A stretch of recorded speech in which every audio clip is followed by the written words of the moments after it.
Chinua Achebe novel Things Fall Apart was published in 1958. The setting of Things Fall Apart is crucial to every aspect of the novel.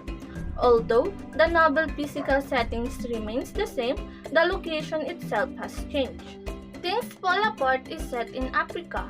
The settings for Things Fall Apart is Africa, specifically the southeastern tip of Nigeria. The protagonist of the novel lives in the fictional village of Omofia, which is one of the time igloo villages in the area. For the characters we have Okonkwo, Mofia's powerful clan leader; Moya, Okonkwo's oldest son, whom he regards as lazy and weak; Zinma, Okonkwo's only child with his second wife Ikwepi; Ikemefuna, Okonkwo was given a boy by a neighboring village. Ikemefuna lives in Okonkwo's first wife's hut and quickly gains popularity among Okonkwo's children. Mr. Brown, the very first white missionary to visit Omofia; Reverend James Smith, Mr. Brown's replacement, a missionary; Uchendo, Okonkwo's mother's younger brother; District Commissioner, a figure of authority in Nigeria's white colonial government. Exposition. The exposition lasts from the beginning of the novel until the missionaries arrive after Okonkwo's exile. Rising action. The unmasking of an Egbubu by Enoch, the burning of the church by the Egbubu, and the district commissioners' covert arrest of Moofian leaders bring the tension between Moofia and the colonizers to a head. Climax. Okonkwo's murder or Uchu of a cursed messenger, the Egbubu or village leaders destroy the church. Falling action. Okonkwo and 5 other clan leaders have been imprisoned and beaten. Okonkwo assassinates the court messenger. For denouement, when Okonkwo realizes that none of the villagers support him and that the people are unwilling to go to war against the colonial government. When the district commissioner arrives at Okonkwo's compound to arrest him, he discovers that Okonkwo has hung himself. Okonkwo chose suicide over being tried in a colonial court. Oberika remarks that it is an abomination for a man to commit suicide and that Okonkwo's body is evil.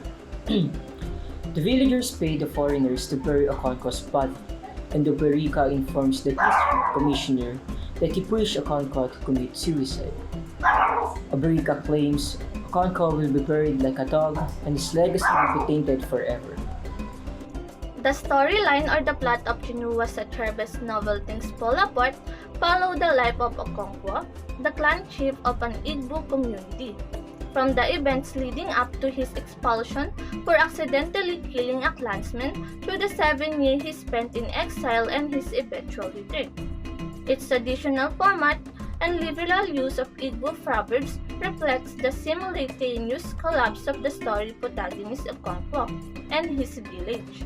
The piece was praised for the skill with which it handled the psychological degradation that occurred concurrently with social instabilities and the tribal beliefs. Achebe's primary purpose of writing the novel is because he wants to educate his readers about the value of his culture as an African. Things Fall Apart provides readers with an insight of Igbo society right before the white missionaries' invasion on their land. There are also lessons you can learn from Things Fall Apart, and the first one is learn, don't hate.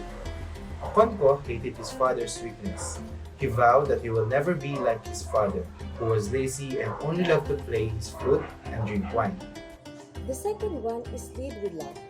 In his obsession with being different from his father, Okonkwo led his family with an iron fist. He was known to beat up his wives and children at the slightest provocation. And lastly, avoid favoritism at all costs. Even though Okonkwo never said it verbally, he hated the characteristics that were similar to those of his father and his son Noye. He would always say in his mind that he wished his daughter Azilma was a boy. Father and daughter had a special relationship. Azilma understood her father. She was the only one who could get him to calm down and eat even when his temper was very high.